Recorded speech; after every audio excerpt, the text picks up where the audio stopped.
I got my second shot. Actually, my arm was sore more from the first shot than it was the second one. Like, it lasted a while longer. And it was funny. I was standing in line, and the person doing all the paperwork's like, what arm? Right or left? And I thought, I always get shots in my left arm. So I said right, not thinking that's my dominant side. There's a reason I never get shots in my right side. Just trying something So, new. my shoulder was sore for 3 days for some, more so than when I get any other, a flu shot. It was weird. The second shot, shoulder was sore one night. Didn't sleep great because of that, but literally the next day I was fine. Yeah, it's taking it back to the old tetanus days. Remember that? The giant welt? Oh, man. Those are good times.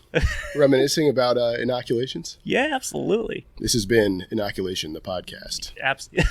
I'm sure there are 100 of those, actually. There's got to be. I should probably do an intro, though. It looks like we're recording, so I had to verify I remembered how to use this before I left the apartment this morning.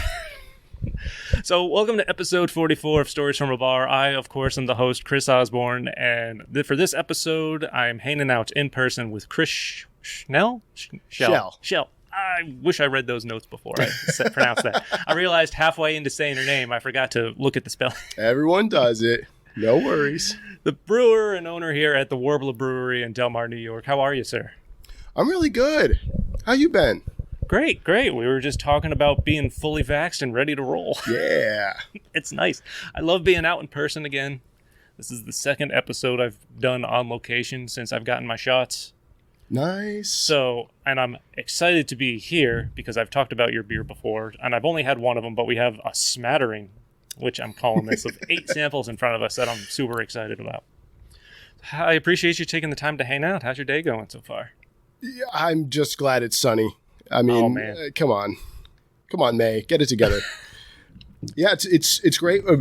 I started out in the tap room this morning, opened up, and we've had a steady stream of tap room customers, which is new for us. We opened at the end of November, and so it's been a lot of curbside, and people have been braving the tap room, but really we're just started transitioning into that more tap room heavy, sit down, enjoy a pint model. So it feels really good. Awesome. This is our first weekend with bar stools out. The bar can accommodate 15. We've got 5 out right now just for social distancing. And we felt like, maybe investing in barriers when the guidance is changing. Seems like weekly and arbitrarily is maybe not for us.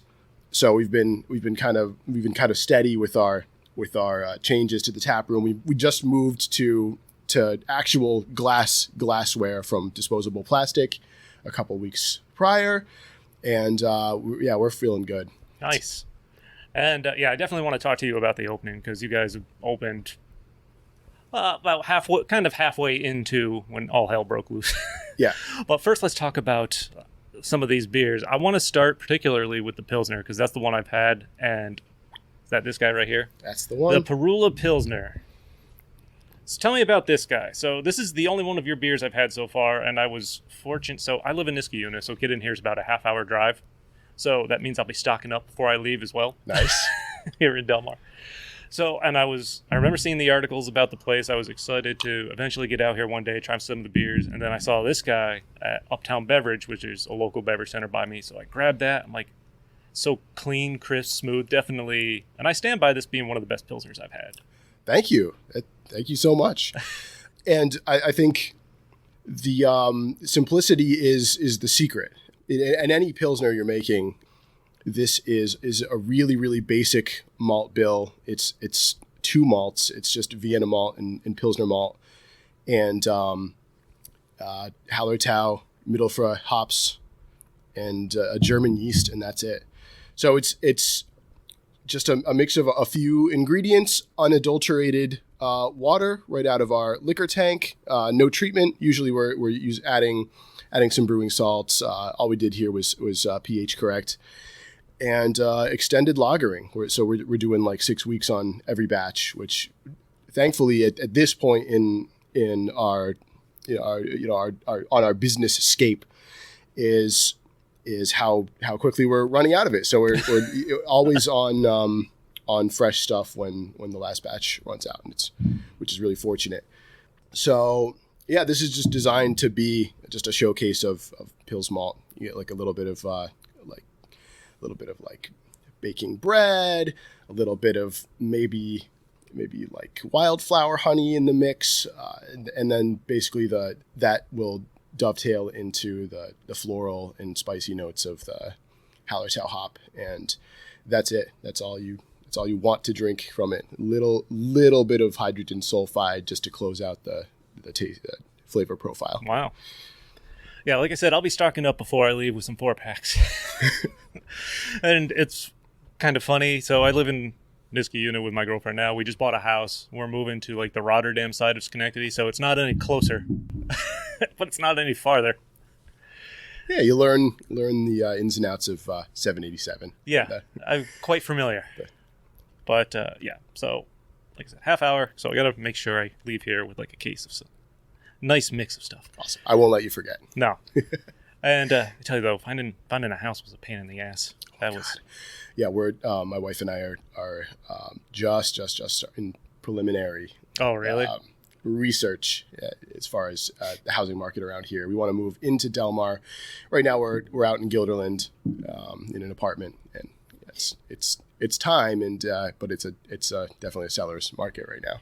Oh yeah, it's insane. Like we were looking for like 9 months or so. We were literally about to give up and just take a different apartment for a year and then try again because we needed to just get out of wherever we were. It's just horrible neighbors. But so my realtor sends me this listing before it hits the market. We're like, holy shit, talk about time, and this is perfect. Let's go look at this. So, and my realtor and the selling realtor were friends, so we thought we'd have like an inside track to at least get an offer in or something like that before it hit the market. Went up on Zillow while I was there looking at it. I'm like, curses.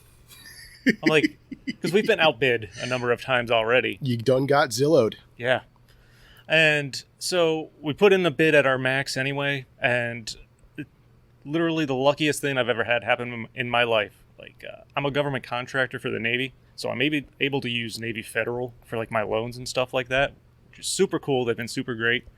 And the realtor told me after we put our offer in, they're like, they really like the fact that you used Navy Federal. And I thought to myself, I hope they don't think I served in the Navy, because I didn't.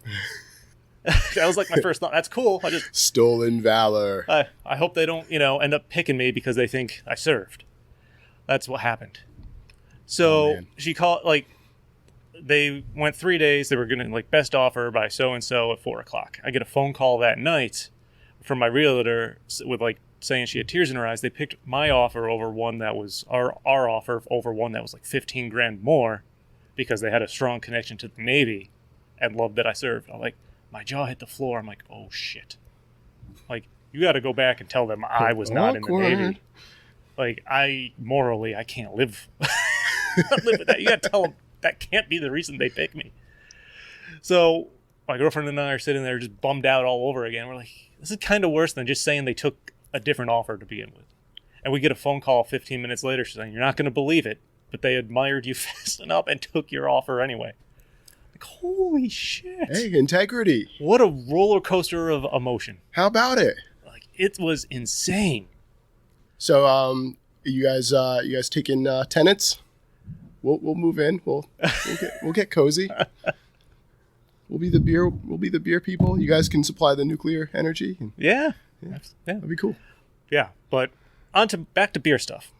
Got sidetracked real easy because I'm getting super excited about that. Yeah, I wanted to keep talking about real estate. No, but she did tell me one story after I was going to look at a house that she had a client put in a 25 over offer. Someone came in at 50 over. Like, that is insane. Oh, that's the move, though. It's like you can't go in at even asking right now. It's mind-boggling. But let's talk about beer, because we are... Taproom looks nice, by the way, and we have like 7 more of these to get through. We're hanging out in the back, which is kind of cool, by all the cans and all your equipment and stuff like that. Yeah, this is like my Dragon's hoard of cans. There have been some market shortages, and so I ordered 12,000 at once, which should take me a few months to get through. We're like a third of the way done with them, but yeah, they're for all you listeners, we're in like a 15 by 15 by 12 high space, and the cans are occupying a good quarter of that right now. So we have enough room to kind of squeeze around, and I have to like climb into our pallet stacked shelving to get to any of my raw materials to brew. But you know what? We have cans, and so that's the important thing. We're getting the product out to you. And they will get used. They will. So you guys opened back in November when the world was already in full pandemic mode. Yeah. Day before Thanksgiving, and we didn't know if we were going to get our CO in time. We really needed the holiday income. We were already 6 months behind schedule, and so we were running low on operating capital, and just decided we couldn't wait any longer. And so we opened into the second wave of the pandemic, which it was a scary time. I mean, we're a small operation. You met Haley out front, our bartender. It's her and me primarily, and then my wife and my parents help out periodically. But so it was a harrowing couple of months before I was vaccinated, because if I go down, who's going to open the brewery up? Who's going to brew? Who's going to be able to even taste the beer? Because of some of the symptoms of COVID are really not conducive to quality control checks by someone who's sensory compromised, or can't taste we have to shut down for 2 weeks, and we lose that income, and every dollar counts at this point. So we were double masking and really taking every precaution besides not being open. And then in January, when the cases spiked and the London variant came, then we decided to shut down the tap room altogether, just go to the curbside model. And thankfully, we'd already, in the business model, been planning on canning and having the crowler filler. So we were already set up to do that. And our point of sale made it really easy for people to go online and order beer. And so that sustained us through a really, really tough 6 weeks of closure and boredom in the tap room, which we watched a lot of Bar Rescue, and everything was super clean, but it was really, really stressful. I can imagine, like the guys at Mixed Breed said, because they just opened, of course, a few weeks ago, the pandemic for them gave them time to learn how other places adjusted and know what they would have to do when they opened, so they were prepared for everything. Yeah. Did it give you any kind of time? Opening in November, obviously, we've been through a wave of the pandemic. What did you expect when you finally got to open? So we knew it had been drilled into our heads, and thankfully, like we missed the customer learning curve. So people knew what to do in the tap room while we were still kind of figuring it out. But we really shifted gears very, very quickly in the space of a day or less from construction in here. This was my uncle and I did this whole renovation and brewery build out by hand. He's like a retired master contractor, and shout out Ed Languish, just crushed it. Awesome. He just willed this place into existence, and I was like his gopher. Yeah, it looks great out there. But I just want to make beer. That's kind of like my whole thing, the mantra. So because of that, it was a learning process, and thankfully the first day was a lot of to-go orders. So we got to thankfully I know how to build and balance a draft system just from other projects I've done, and so everything at least worked right for the first couple days, because we did like a few $1,000s of business for our first couple of opening weekends. Like every day was a couple of grand of just like lines of people getting crowlers. And we didn't have the canning system online yet. We got that used, and there were a couple of parts that were a little suspect, so I didn't want to, but because of our system was built in Canada and international shipping being what it is, or what it was at that point in the pandemic, we didn't get that online until late December, early January. So that was all on the backs of the October can seamer. I was. In fact, do you know Dave Gardell from The Ruck? Big admirer. I haven't met him personally, but I've been to some of the beer dinners. He's super cool guy. In fact, he was one of the last in-person episodes I did in November before the spike again in COVID, and I drew it back. But he had a great story because he ordered basically a tractor trailer full of cans tried to organize this huge order for all these local breweries. super cool guy. But yeah, the can shortage was. You heard some crazy stories from some of the brewers. Yeah, it was insane, and I mean, even crowlers. It wasn't an issue from like the supply chain, but our initial crowler supplier really dropped the ball on getting us our shrink sleeved crowlers, which we were doing at the time. We've since moved to bright cans with labels, but we were supposed to see those like the day before we opened, and they were a week late. So we had to have Scotty Veltman from Indian Ladder helped us out a lot. Fidens hooked us up with a bunch of cans. Greg Nice. Wilhelm down at Royal Meadery gave us a few hundred, and wow.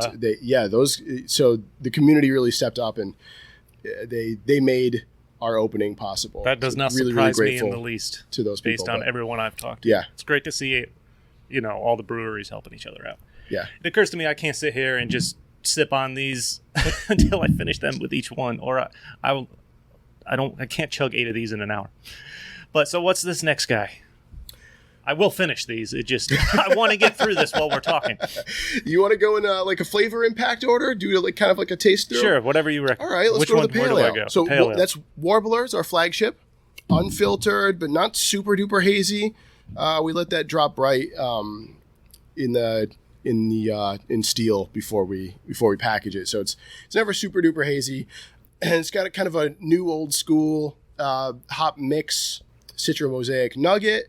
So you get top notes of citrus, you get some berry in the middle, and then that slides down into like almost like earth and tea. Really nice sipper, 6% ABV, I like this a lot. English yeast, but not super duper estery or diacetyl. I really like our house strain. Yeah, that's good. I mean, I drink a lot of IPAs, of course, but Pilsners and Pale Ales, I think, are actually two of my favorite types. Yeah, I've been going for the Pilsner as my post shift, and Especially and the with blonde ale, warmer too. weather. Yeah, oh, absolutely. So the Warbler's nice mix of dry hop and drinkability, and we say it's continuously evolving, so that one can remain our flagship brand no matter what the market does. Yeah.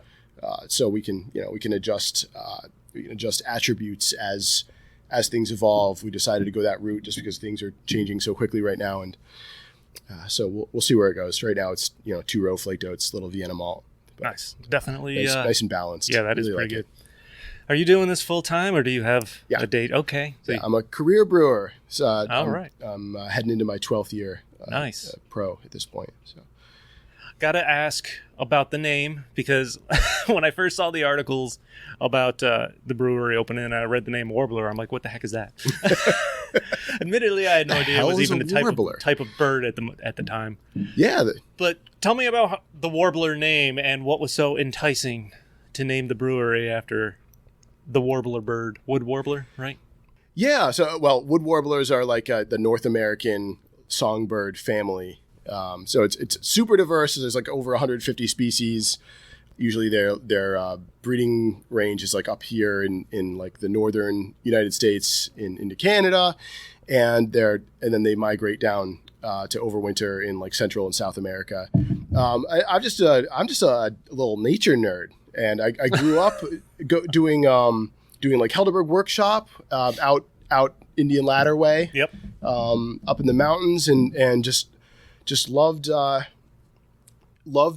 bird class that they put on. Did that a zillion times, and so I knew going in that I wanted some kind of like nature name, and birds are really charismatic, and so I was just looking through, and what's something special, but also really really common, diverse, but also something that you can get to know and recognize, and so the process of elimination and the progression towards that selection was pretty natural especially once we nailed down Bethlehem as our location.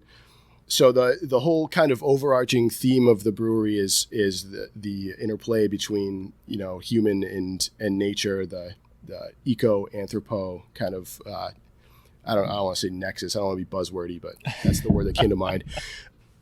So yeah, that's how the tap room is set up. As I mean, this is an audio medium, but our tap room is done with earth tones down below, and then it gets brighter as you go up, like you're moving through like a forest. So there's like a canopy, a wood portion, and like a sky. So yeah, that's kind of where we are with branding and with philosophy is just taking inspiration from kind of like the Northeast woods and naming things after not just like birds but biomes or just like eco concepts or things like as weird as like plant histology. We have a stout called phloem right now, which is like a vascular tissue in plants. But so it's super nerdy, but it's kind of fun and super cool. Yeah, it's just a nice way to express ourselves. Nice. So on to the next beer here. That's Dissimulation IPA. All right. So that's like our core IPA in the product mix, 7% ABV. This is all cryo. So it's Citra, Mosaic, and come on, Eldorado. And then it's similar malt bill to Warbler, but brightens just a little bit. So that's 2-row flaked oats, wheat, and a little bit of Vieta malt. Just really nice. Really drinkable, balanced, but still with a really potent flavor mix towards trying for the kind of brighter end of things, but also with the Mosaic in there, that little back sweep into some red berry. Nice. Yeah, that's quite tasty. I was looking forward to trying that one because at least this one I knew of. I didn't know how many you already had on tap, which. Yeah, not enough. I wish I had 4 more taps. Just be rocking and rolling. But. Tell me about the logo, because the logo is pretty cool. And who designed that for you guys? That's Ian Tartaski. He's a Boston-based graphic designer. He does all of our labels. He designed our logo, which is stylistically a little different than everything else. It's kind of Pokemon-esque. It's a cute little warbler. Yeah, a little bit. Yeah, I can see that. Really like that. Just kind of like a geometric, layered, little stylized bird. So I've known him for like 15 years now, and good friend of the family. He's just really, really brilliantly talented. He's a painter, street artist, like graffiti, does some really cool like sci-fi punk art on is kind of his main thing. And but he ever since I've been brewing, I've wanted him to do the design. So he takes a couple, he takes prompts from me and then just goes absolutely crazy on these labels. The detail, because he's doing it in vector art in Adobe Illustrator. Yep. And so the detail as you zoom just keeps getting more and more rich down to the birds have individual feathers, and then those feathers contain like fractals and really crazy patterns. And it was designed for digital print, but they're actually showing up really well on our ink print labels and on our posters. You can blow them up and they still look just as beautiful and lush and detailed. I gotta say, some of the cans, like the art definitely catches the eye, but some of that is super trippy. I feel like I don't smoke or do drugs, but I feel like if I was in a drug-induced haze and I started looking at some of that can art you guys have, just a bunch of chickadees. I would be freaked out. Like, what's going on with like this Perula label? Is that like a rooster with his upside down and forward? I think my favorite one is the Squeech Blackberry one. The owl looks drunk. Grumpy looking owl. He looks drunk. He has like one eye closed, like he's ready to fight. Yeah, he'll get you. Tell me about this next guy. That's Canopy Double Ipa. So we're just starting to explore this series. It's going to be a series of 3. So these are a little bit hazier than our typical product mix. Kind of the through line for these beers is clean fermentation and simplicity, and this one is a little bit outside of that. So this is done with incognito, cryo, and type 90 hops, and so it's a phrase coined by Other Half for that technique is high density hop charge, or HDHC. So it's super super bright, juicy. Almost overwhelmingly so. but on a really pillowy malt backbone. That's good. And wheat based. definitely different. Really, really having fun with those. So that's Canopy number 1, Citra and Cashmere. So you get like a little bit of vanilla, tangerine, and even like a little bit of peach in there. So we have that as the double IPA series. We're also going to launch a single IPA series version of that called Understory. Awesome. Our first one of those will be out in a couple weeks. Sweet. So yeah, I'm stoked about that. That might even be out at press time. I don't know when you put these out. I generally give myself a week.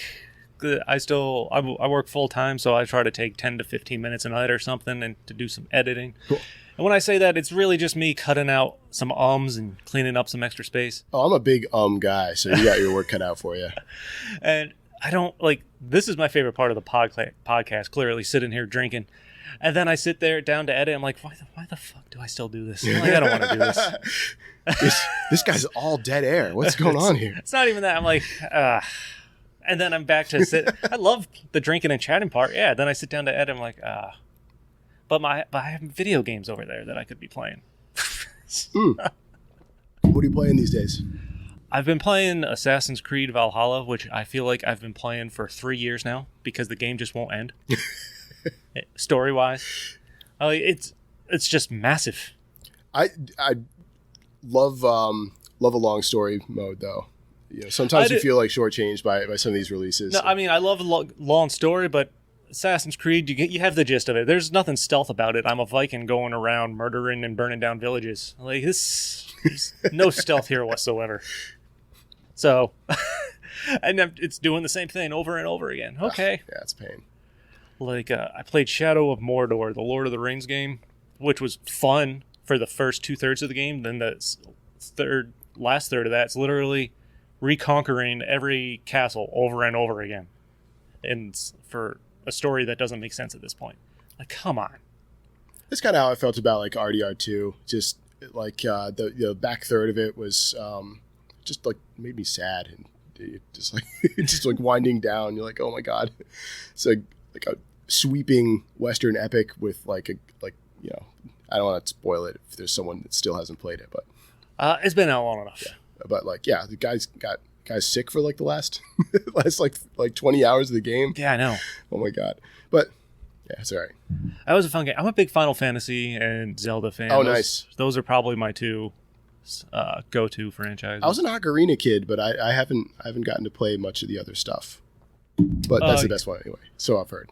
Oh yeah, and I was 15 when that came out. I got a job at McDonald's just so I could buy a Nintendo 64 and Ocarina of Time, and then quit immediately because I needed time to play, of course. Yeah. So, we touched on the tap room. You built it with your uncle, you said? Yeah. Just tell me how the design came together and everything. So this was an Italian restaurant, and we selected it because the location is great. We're right on Delaware Ave in Delmar, across from the Delaware Plaza, and this is my hometown, by the way. Yep. So I have support from my parents, and that's great, and my extended family. So we were familiar with this location as Mercato's Italian restaurant, and we knew about the front of house. We knew that there was this was the banquet room back here where we're sitting in the warehouse. And now it's just stuffed to the gills with beer stuff, but you can kind of see like still there's like nice trim back behind there. But the front of house was more cosmetic. We just like a sprucing up. We expanded the walk-in cooler, got into a little bit of redesign with the stereo, put up some TVs, and cleaned everything up and repainted, and that was for the most part it. Besides us having to also build an accessibility ramp indoors with our own bare hands, which was that was probably the most work I've ever done on anything in my entire life, because we had to cut out the existing slab. Re-pour, lower that front entrance door, because the handicap entrance was back here, so we had to move it to get code compliant. Crazy. So yeah, that was a bananas hard part of the project, but everything else up there was mostly cosmetic, and and then where the kitchen was, that was all set up with 3-phase and great water. So we just added a GAC filter. We did new FRP everywhere because everything, all the paneling was pretty tired from like 4 decades of grease and other restaurant detritus. Yes. Pulled down part of the upper mezzanine to make room for our glycol system. This was not an existing doorway. So for the listeners, I got to blow out like a 4x6 piece of wall, which was very exciting. I would love to be part of a remodel, but only the destruction part. It was a blast. I got to hammer on a bunch of 2x4s until they splintered or just like popped out. But it was a well built place, so it was a lot of effort. And then we just took down fume hoods. Ran new electric, we hand built this glycol system is all designed by my uncle and just sweated, parts of it sweated in place, parts of it sweated down here. But the in situ parts were a beast because we were up there on ladders, just like getting burned by various flaming elements. And plumbed water the system, regrouted. Man, yeah, the list goes on.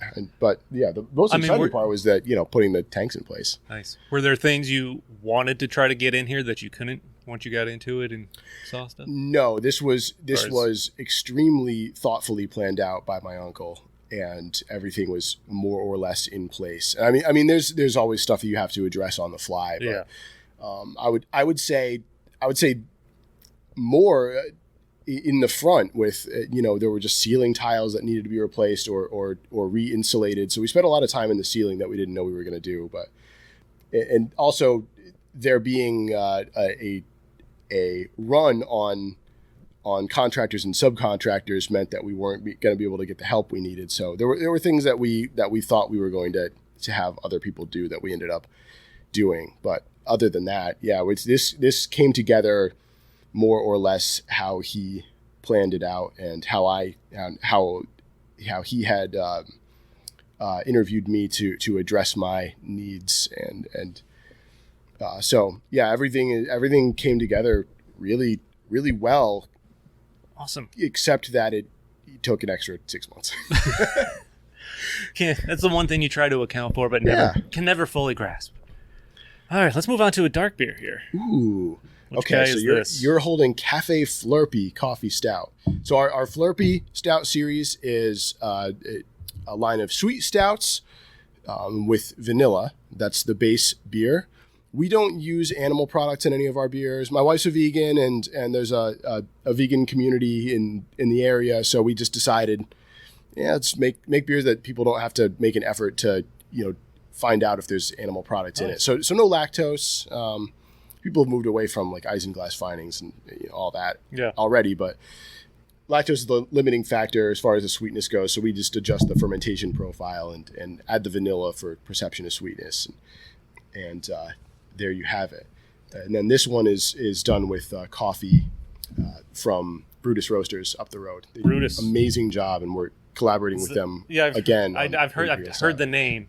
Is that are they next to Real McCoy? Yeah. Okay. Yeah. Yeah, next time you're visiting over there, definitely check them out. They do an amazing job, really ethical, responsible, responsibly supplied. So now you're drinking the Floam Imperial Stout. So that's done with maple syrup, pecans, vanilla. Okay, yeah. Now you're naming everything I thought I could taste. Okay. So that one's really nice. We have that one in bottles right now, 750 ml, and we do it in crowlers and on tap. We also have a little barrel program started over there. So that one in our chocolate Imperial Stout, Moon and Back, are now resting in barrels for the holiday season. So that's going to be bananas. I try to get into stouts, but they're at the bottom of types that I really enjoy. But even when I taste them, I'm like, this is good, but I can only ever drink so much. Yeah, for me, it's somewhat seasonal, but sometimes you're around a campfire or something, and all of a sudden it makes sense again. And you're like, oh, okay. So you're a Delmar native, you mentioned. How is it being back in your hometown and actually brewing for the community? better than I expected. It's nice to see everyone again. I have a lot of friends who either remained in the area or moved back over the years. I've been out of I graduated college in 2010, so I've been. So where'd you go? More or less Hartwick out in Oneonta. Oh wow, my uncle went there or taught there or something. I don't remember. I remember Hartwick being. I think he worked there as the soccer coach at the time. Oh, wow! Years ago. Yeah, they have a storied soccer program. Yeah, so that's a. Or I could be making all this up. I don't remember now. I was just a kid. That sounds familiar. Cool. Yeah, that's rad. But yeah, he's a soccer coach in Guilderland now. But, awesome. Yeah, so running a business in your hometown. Yeah, it's been great. People have been incredibly supportive. We have a network here, so that's been nice. Running into family, friends, and people that I went to school with, and my Hartwick friends. A lot of them grew up in the capital region, so they're still around or they're back visiting, and they'll come say hi. It's a great town. I did not appreciate it when I was a punk little kid. I wanted to get away, and now I've lived in some places. I mean, I feel like that's the case for any kid growing up. No, like most kids hate and want to get out of the town they're in. Like I didn't appreciate Albany when I was growing up, and then I moved away to South Carolina for 5 years, came back. Of course, I turned 21 when I came back, so being able to drink helped. But, yeah. But that helped me. Once I was back, I developed more of an appreciation for, the towns and the places I grew up, because I've also gotten to see them change and grow, and all the money that's being pumped, particularly into Schenectady, because I live over that way now. And yeah, it's crazy to see. And, lots of breweries opening, of course, but all types of other local places that I hope the pandemic doesn't kill, of course. But yeah. There's a lot of support there. My bartender and her boyfriend live out that way, and they're frequently, patronizing all that stuff. So yeah they're keeping them afloat. I don't think I've been this far down, or at least to Delmar, maybe since I delivered flowers years ago. Like welcome back. I know, it's been a long time. Like I was on the thruway coming here, they're like exit 23. I'm like, holy shit, I don't think I've gone past 24 in years. Yeah, you don't go past exit 24. But and as soon as I got off, I recognized everything. I'm like, oh yeah, now I remember what it was like down here. But because I've been to the Real McCoy in Boston Spa and talked to Mike and Mike there, I haven't been to their spot here in Delmar, which of course is where they started. So I'm hoping to maybe just pop in there quick on the way back up. Nice. Maybe pick up a couple cans. So, what got you interested into brewing then? I've been drinking beer since I was like 3. You were obviously at a number of places before you got back here and opened up, but where did it all begin for you? Yeah, so my big brother got me into craft beer when I was a teenager. My family would go up to Maine on trips, and my parents would always get flights from places, Gritty McDuff's or Shipyard up there. This is pre Portland explosion, so it was really just Allagash is the only thing up there. Oh, yeah. Up north of like Freeport, but Gritty's I think they're Hartwick people actually, but yeah. So I got into English beer. That's all like Peter Austin systems up there because Alan Pugsley, the Shipyard guy, is kind of like the Johnny Appleseed of craft brewing in the American Northeast. So yeah, I loved craft beer and had, coming back, from trips and learning that C.H. Evans was here, that was huge. And they made amazing beer. And I always got tips from my parents or snuck beer when I could.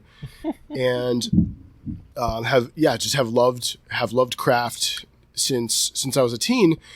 Heading into college, my brother was making beer in his frat house, and I was like, oh my god, you can make it? I thought you needed like a factory to do that.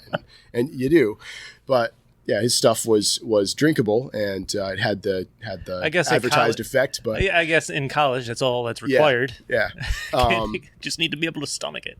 But I was stoked about that, and asked him a lot of questions about it, and he and his then girlfriend, now wife, Ashley, got me my first kit brewing system when I was like 19, And so then I just started going crazy, brewing in the dorms, brewing in my frat house or out in, we had like an environmental campus. Like, is the statute of limitations up on this? I don't know, but it doesn't matter. They have a brewing program now, so I consider myself the progenitor. I mean, did you have to kind of keep this under wraps? I mean, I didn't advertise that I was doing this, but it was just fun. Just made I think my first kit beer was like a pale ale, which I was going to ask you if you remember your first. Yeah, I remember my first couple, and my friends all used to call them shell brows, and we used to we'd get together and pop shell brows and play video games or watch fights, and it was really fun. But my college degree is in anthropology, and I was thinking about getting into like forensic entomology. I was again, nature nerd, into bugs. Really did well with entomology courses, ended up as a tutor and was going to go into grad school for that. But took a summer just working around the Cooperstown area up at Cooperstown Brewing Company is actually where I started doing tours and tastings while my at the time, the girl I was dating was finishing up school. And I just fell in love with it. Like I had kind of fantasized about doing like a brew pub at some point.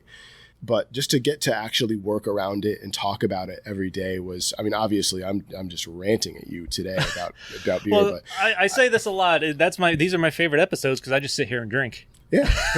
It's like my least favorite part about this other than editing is my own voice. So from there I went to Butternuts out in Garrettsville. Yeah, that's not one I had heard of. That's a super, super cool place to visit. It's an old, is it like a heifer barn or a dairy barn? It's a really, really, really cool, beautiful bucolic setting. Really, and then just a really kooky kind of product mix. He was I think the first brewery on the East Coast they're the first microbrewery to can on the East Coast. Really? Like maybe like the fifth in the country. I mean, we're not talking like Yingling or anything like that. Yeah. Like those are kind of regional breweries that have been around forever, but of the new wave.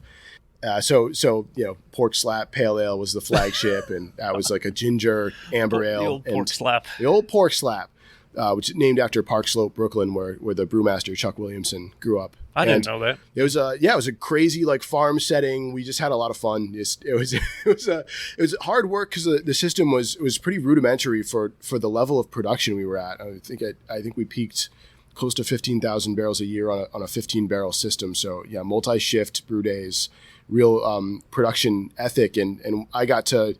Chuck was really cool about letting us take charge and take positions that he needed us to fill as the place grew.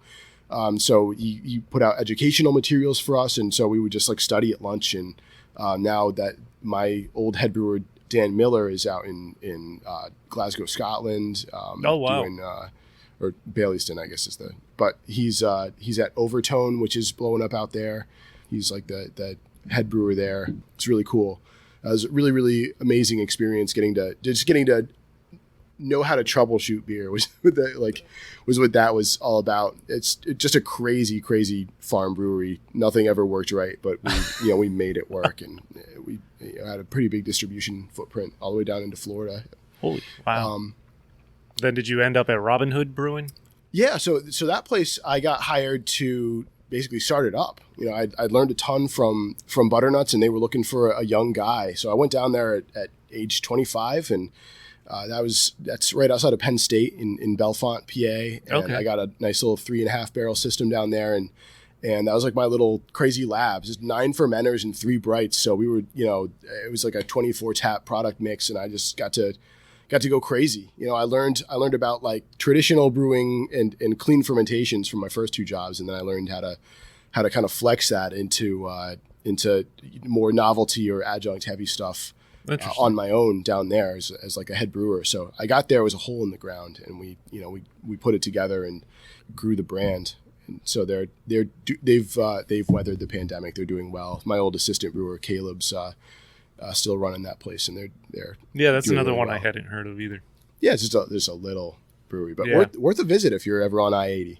I work with a guy that's from Pennsylvania, and he's a huge history nerd, and he would approve of that term. and all kinds of and beer. So I'm sure he probably knows of it if I mention anything about Pennsylvania, he's like, such and such happened there, this and there, and he's been, that's 5 miles from here. I'm like, Jesus, man.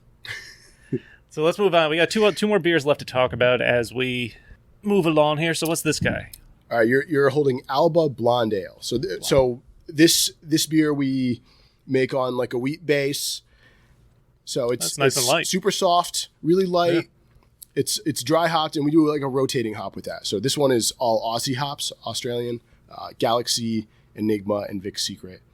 So you're getting like pineapple, a little bit of white wine, a little bit of passion fruit, but very unobtrusive. Yeah, the bitterness is just enough to kind of cut the richness of the wheat malt. And it's all very designed it all to be seems light, like just enough drinking. to know it's this. Yeah. Something's there, and yeah, nice and smooth and light. I like it. Thanks. Tasty. So, definitely want to ask about one line as I was looking at the Warbler site in your bio that came up about your experience. Received national media attention for his innovative concept brews, which frequently incorporated ingredients and concepts from the culinary world. Let me talk to you about the worst beer I've ever made. That's. I was going to ask you. I want to hear about some of these beers, the good and not so good. Okay, I will tell you about a beer I made with donuts, and I see that breweries posting pictures more and more now involving donuts and sweets. I'm like, I don't know how I'd feel about that. So, I'll preface this by saying I generally support an adjunct heavy beer. I think they're fun. I think there's a place for them. I know there's been some recent returns to form with kind of traditional beers that taste like beers, and that's amazing too. But I like a heavily adjuncted beer. I like things that are nuts and fun to drink and contemplate. I'm all for experimentation and giving this stuff a try. But I really, really, really botched this one. And it's so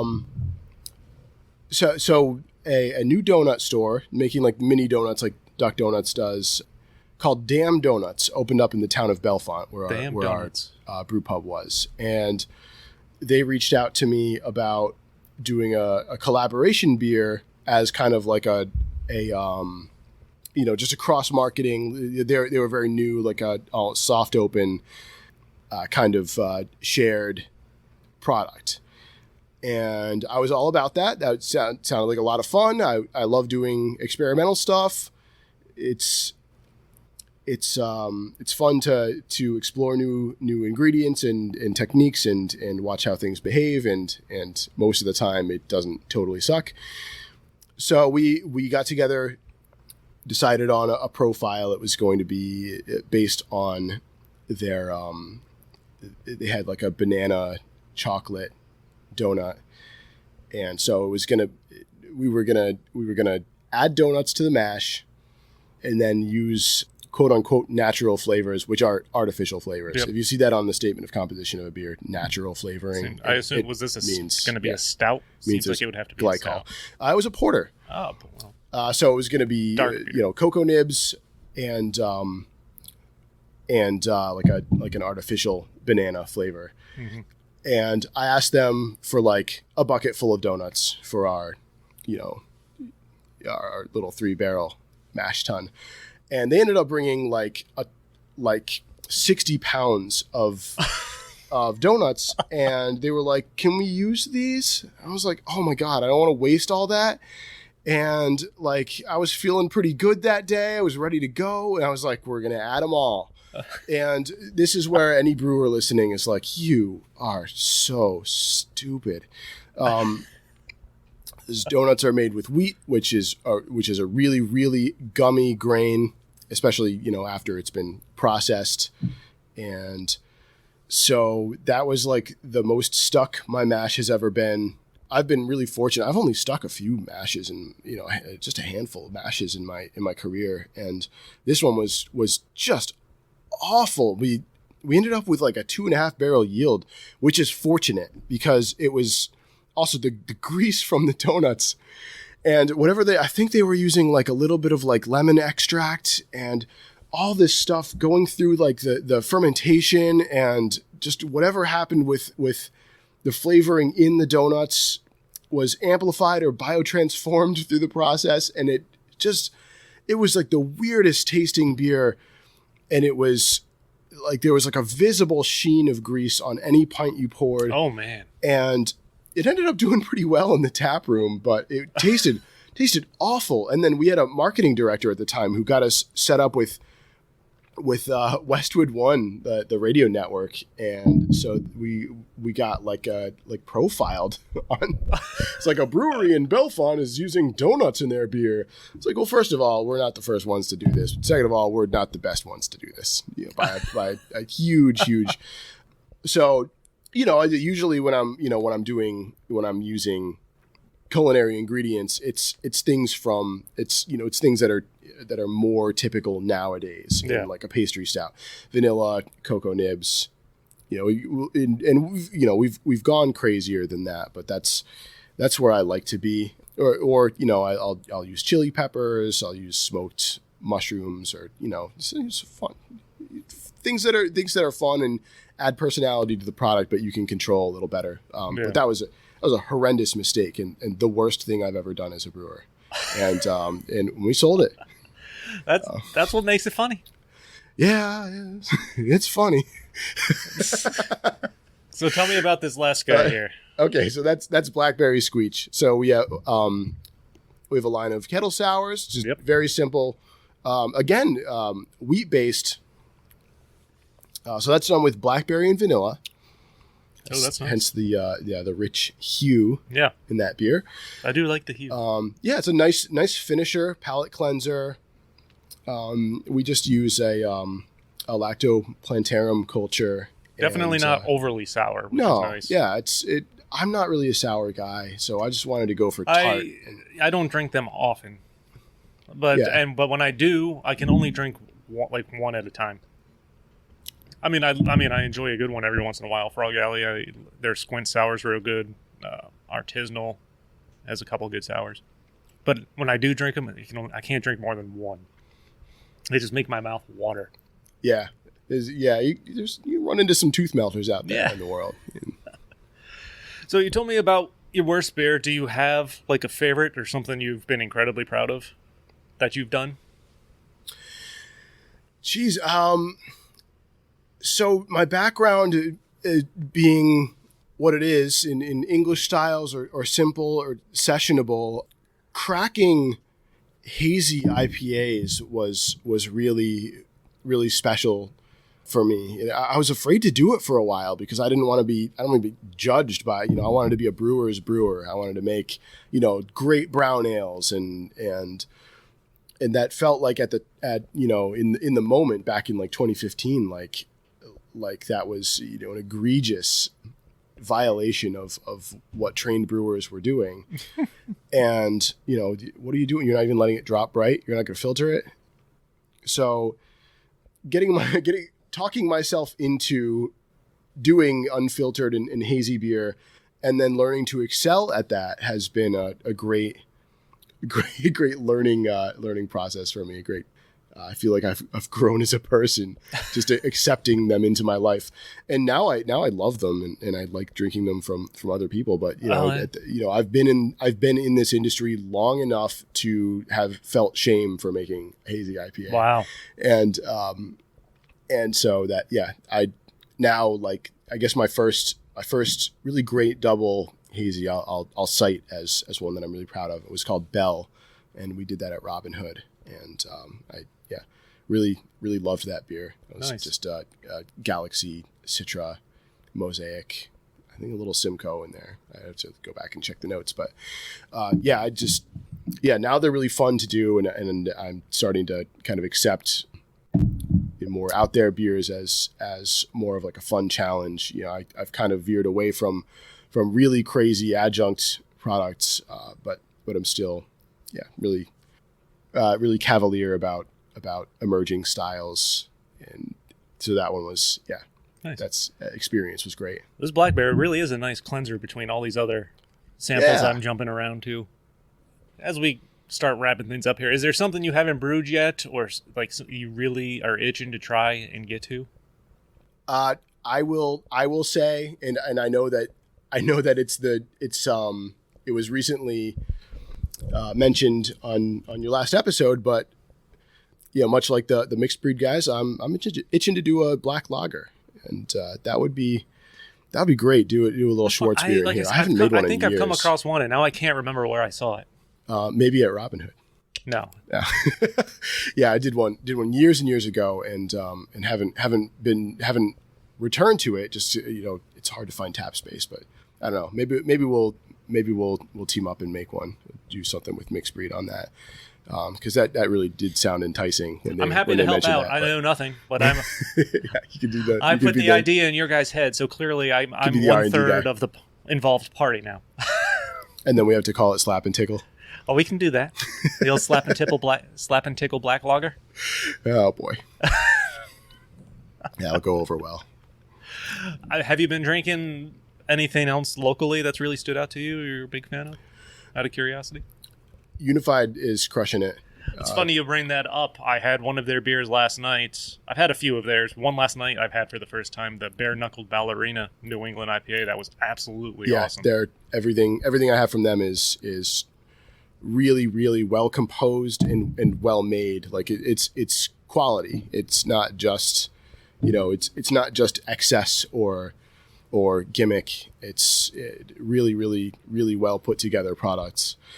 And Mad Jack is another favorite of mine in the area. Oh yeah, I like Mad Jack. Actually, I haven't been over there in a while. Yeah, their space is just so awesome, and the beer is just excellent. I love their setup because the building's so old. Yeah. And it's got a lot of haunted stories to it. Oh, love a good spooky brew. Yeah. So you walk in there and you can just tell the building itself has been there for like 100 years. And then I'm really excited to kind of get out and explore. I owe Scott a visit. I want to black out in his field for an Indian ladder. Yeah, I really, really itching to get out and pay people visits. But yeah, it's been crazy here, just opening up and doing this on our own. But yeah, I can't wait to just get around and see everything. Common Roots is another one that's phenomenal. I have some of the. I have in my fridge. I have some Unified and Common Roots right now. And then I don't know how into the mead scene you are, but Royal Meadery, check them out. I haven't been to Royal. Superb. Helderberg Mead Works I've been up to. That was a super cool. They're doing that a was good a job. fun time when I chatted with the owner there. But Royal Meadery, are they on the same road here too? Yeah, they're like right next to Real McCoy yeah, too. if you're heading over there, I don't know if they're open right now. I imagine they would be Saturday. Yeah, probably are. Well, yeah, say hi. Tell them that Chris sent you. Yeah, actually. But yeah, their mead is phenomenal. Really, really. Again, like I'm into clean, and it's really, really well done. Their ferments are excellent, and I love their flavor combinations, and mead's a nice change of pace too. Yeah, it is. It's on a day like today, it can't go wrong. Yeah, absolutely. There's some nice mead cocktails out there. Absolutely, yeah. Oh, you gotta get their Meadhito. Meadhito. Oh yeah, I like the sound of that. Oh yeah. Seems like a great place to start wrapping up. So I think that's a wrap on another successful edition of Stories from a Bar. Big thank you, Chris Schell, for joining me. Said that right this time, right? You got it. Okay. It helps when I look at the screen and I read the name. I appreciate you taking the time to hang out and go through these samples with me, which I'm going to work on finishing after we start wrapping this up. Awesome. Is now a good time to plug the social media? Absolutely. That's where I was going. So everyone be sure to follow the Warbler Brewery on Facebook and Instagram, of course. At Warbler Brew, I think. At Warbler Brew on Instagram. Yeah. Facebook. I think we have a Twitter, but I never post there, so I don't know. Follow it if you want. We might get into that. WarblerBrewery.com, of course, for any online ordering if you are still looking for that. Get your curbside. Anything else you want to throw in? Yeah, thanks for having me. That'll be $12 for the flights. Absolutely. I wouldn't dream of not paying. I'm just putting that out there. A huge thank you to everyone out there for checking out the show. I really appreciate it. You can, of course, follow Stories from a Bar on Facebook, Instagram, and Twitter at StoriesFAB to keep up with everything going on and coming up on the show. Also, be sure to check out Popcorn and Pints on Facebook and their social media live streams every Saturday night at 9. 4 idiots drinking and talking movies and nonsense. You'll find Stories from a Bar on all major podcast platforms, including Apple, Google, Podbean, Stitcher, Spotify, iHeartRadio, YouTube. I'm sure there's more I can't think of. But be sure to like and subscribe, and even more importantly, leave fantastic reviews and share the hell out of it, because that's what it all comes down to. So until next time, cheers.